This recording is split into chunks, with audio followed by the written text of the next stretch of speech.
Halo guys, assalamualaikum warahmatullahi wabarakatuh. Terima kasih yang udah stay sama channel Lihat Hisam Official ya guys. Semoga kalian selalu sehat. Berkah Allah untuk kita semuanya. Gimana kabar kalian guys?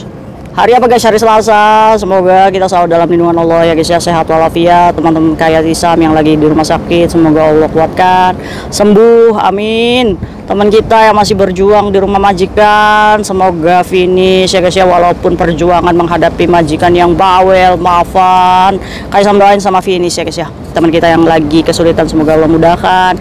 Yang berjuang dengan debt collector dan rentenir, semoga juga Allah memberikan kemudahan dalam membayar, amin. Teman kita yang lagi bahagia, jangan lupa bersyukur. Oke guys, hari ini kayak Hisam mau bongkar. Bongkar apa kayak Hisam? Ini lagi banyak nih guys ya, surat pos misterius. Waduh, apa itu kak? Buat kalian yang mempunyai persangkutan bank yang udah 3 bulan nggak bayar, siap-siap mendapatkan surat pos ini guys. Ini dari bank apa kak? Ini dari bank apa kak? Aduh sampai kesletot ya guys ya. Ini dari bank H. Bank H, bank yang tidak memiliki CCSL ya guys ya, tapi ini banyak nih. Nah, dia ini memiliki debt collector yang biasanya naik ke rumah majikan kalian. Waduh, saya kayaknya tahu kak. Shh, jangan kasih tahu, diam-diam baik. Nah, yang merasa memiliki bank depannya H ya. Siap-siap nih, yang gagal bayar 3 bulan, ini bank mengirimkan surat untuk mengecek kalian itu sebenarnya masih di rumah majikan enggak. Kadang ya guys ya, surat yang dikirim ke rumah majikan itu ada yang di backup sama majikannya. Jadi majikannya emlay gitu, ya suratnya CC ya dikasihkan aja gitu ya. Kalau memiliki majikan yang seperti itu ya kita aman gitu ya guys ya. Ya tapi kalau misalkan majikannya kita kepo, ini CC saya dapat surat nih, kayaknya surat bank nih, dibuka, ya itu yang wassalam ya guys ya. Nah, karena banyaknya surat yang dikirim ke rumah box majikan kalian ya guys ya. Nah, ini bank ini ingin mendata kalian nih, kira-kira ini yang berhutang di bank ini masih ada di rumah majikan nggak sih, atau sudah diinterminate gara-gara surat yang terkirim. Nah, jadi jangan sampai bank ini menyewa debt collector untuk mengecek rumah kalian, ternyata kalian sudah diinterminate. Makanya ini taktik bank untuk mengecek kalian itu ada di rumah majikan nggak. Nah, jadi kalau misalkan kalian mendapatkan surat pos misterius ini, ya berarti ini adalah dari bank ya guys ya. Apa sih kak? Oke. Ceritanya gini guys, ada salah satu majikan yang papasan dengan temen kayak Hisam. Temen kayak Hisam ini ceritanya mau mengeposkan surat ke rumah ya guys ya. Dia datang ke kantor pos. Ternyata di kantor pos itu ada orang Hong Kong yang bawa kartu postcard itu ya guys ya. Kartu pos ya kayak gini nih. Nah, dia datang ke kantor pos untuk mengambil paket atas nama CC-nya yang misterius, karena Lopan ini takut kalau misalkan ya kenapa-kenapa gitu, karena pas ditanya CC-nya ini katanya dia nggak kirim paket apapun. Nah, dari barcode yang ada di postcard ini bisa ditukar paketan atau surat ya guys ya di kantor pos yang tertera. Akhirnya majikan ini datang ke kantor pos dan posnya itu tinggal tut. Nah, dikasihkan sebuah amplop surat yaitu dari Bank H guys, yaitu surat tagihan. Nah, ini bahaya kalau majikan kita kepo ya guys ya, saking keponya sampai dia itu mengusahakan apa sih paket apa sih yang datang di kantor pos ya kan, karena CC-nya ini nggak ngaku kalau dia ini memaketkan sesuatu. Nah, ada juga kejadiannya ini sama, dimana kemarin itu chat kayak Hisam, kayak Hisam saya dapat surat pos di box majikan, saya kerja di majikan ini mau finish bulan depan. Nah, terus kayak Hisam ingat cerita teman kayak Hisam yang majikannya itu dapat bank H karena postcard ini. Ya, jadi kayak Hisam nanya, kamu punya bank H nggak? Iya kayak Hisam, padahal saya itu telatnya 3 bulan. Ya udah, kalau misalkan kamu tahu ini kamu punya persangkutan bank H, ya udah berarti ini dari bank. Jadi tergantung kamu mau mengambil paketan kamu yang ada di pos ya berbentuk surat tagihan atau abaikan saja, ya kan?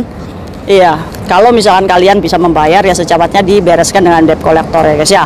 Nah, warningnya apa? Ya warningnya buat menjaga-jaga kalian barangkali, karena ini sudah tersebar ya guys ya. Pasti ini bank ini menyebar ratusan postcard untuk mengecek nih keberadaan kalian di mana. Karena kalau misalkan Karena kalau misalkan postcard ini kalian terima dan ditukar sama surat bank, itu kan ada email yang masuk ke bank tersebut.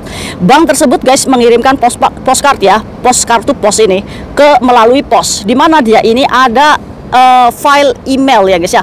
Kalau misalkan surat ini diambil oleh orang, berarti bank ini tahu kalau misalkan kalian itu ada di rumah majikan.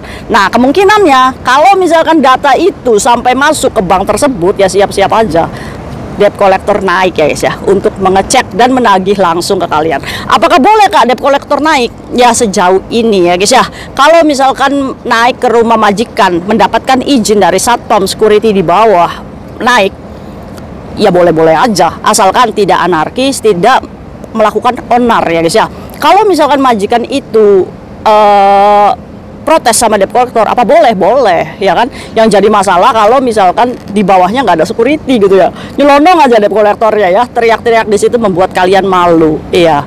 Nah, untuk itu tipsnya gimana menghadapi kolektor tersebut? Santai aja, santai aja, karena kita itu memang gagal bayar dan nggak punya uang ya guys ya. Kita hadapi dengan tenang, ngomong, saya belum punya uang, saya masih di sini bekerja, tolong laporkan aja ke bank kalau misalkan saya akan secepatnya membayar. Kalau debt collector itu maksa, enak aja kamu itu bayar cepet, ya kamu tetap ya guys ya, jangan keluar dari rumah majikan itu ya guys ya. Jadi udah bertahan aja di rumah majikan itu. Nah, tapi kalau misalkan ada yang ting tong ting tong ting tong, kamu bisa melihat tuh dari lubang pintu, wah kayaknya ini kolektor nih, ya nggak usah dibuka kalau nggak ada majikan di dalam ya guys ya. Iya, nggak, kalau majikan nggak ada di dalam, jangan sekalinya kamu membuka pintu tanpa izin majikan. Ya, udah abaikan aja. Ya, paling nanti debt collector itu nempelin sesuatu di pintu. Ayo, siapa nih ngaku yang udah diteror debt collector kayak gitu? Ya, sharing kalian bisa memberikan pelajaran untuk teman-teman kita yang berkasus bank seperti itu ya guys ya. Begitu rumit, begitu menyiksa hati kita, menyiksa batin kita. Untuk itu kayak Tisam warning kepada kalian nih ya. Anak baru jangan sekali-kalinya kamu bersangkutan dengan ini. Nah, kalau misalkan memang kamu sudah memiliki bank satu, ya udah jangan gali bank dua lagi ya guys ya. Dengan standar gaji yang seperti itu ya, kita harusnya bisa berpikir kita mampu bayar nggak ya. Kalau kita nggak mampu bayar, ya berarti kita membunuh diri kita sendiri. Berarti kita udah harus tanggung resiko, ya udah berarti saya siap untuk dipecat sama majikan. Oke, kalau misalkan kalian sudah terlilit bank seperti ini, jangan sekalinya kamu menggadaikan paspor hanya berdalih untuk menutup pembayaran bank pada bulan itu guys. Kalau misalkan kalian sekalinya menggadaikan paspor, itu sama aja kalian bunuh diri ya kan. Dimana saat bank bulan depan bank itu tetap tidak dibayar dan kalian harus berurusan dengan rentenir, repot. Iya, karena kalau misalkan majikan udah memecat kamu hari itu juga tanpa dokumen, udah bye-bye, nggak bisa kamu itu mendapatkan majikan lagi. Kecuali kamu mengajukan SPLP sekali jalan pulang ke Indonesia dan sia-sia. Kamu harus berjuang dari nol lagi melalui PT untuk datang ke Hong Kong. Ya, untuk itu setidaknya selamatkan dokumen kamu, paspor. Kalau misalkan kamu memang sudah gagal bayar bank, ya udah gitu guys. Yang penting kamu saat dipecat kamu bisa cari majikan lagi ya. Kalau tidak bisa cari di Hong Kong, setidaknya kamu bisa mabur tuh ke Makau untuk cari kerja di sana. Bekerja dimanapun itu, kalau misalkan niat kita bekerja, insya Allah ridho ya guys ya. Maka dari itu luruskan niat lagi, udah ya. Baik-baik aja. Jadi buat kalian yang menerima kartu pos saat ini, itu adalah dari Bank H. Siap-siap ya guys ya. Kak, kalau misalkan kartunya dibuang aja biar bank nggak tahu gimana, ya itu pilihan kalian ya guys ya. Yang penting kayak sama itu membongkar kalau misalkan postcard itu adalah surat dari Bank H. Oke, hati-hati buat kalian ya guys ya. See you next video. Bye-bye. Assalamualaikum warahmatullahi wabarakatuh. Bye-bye.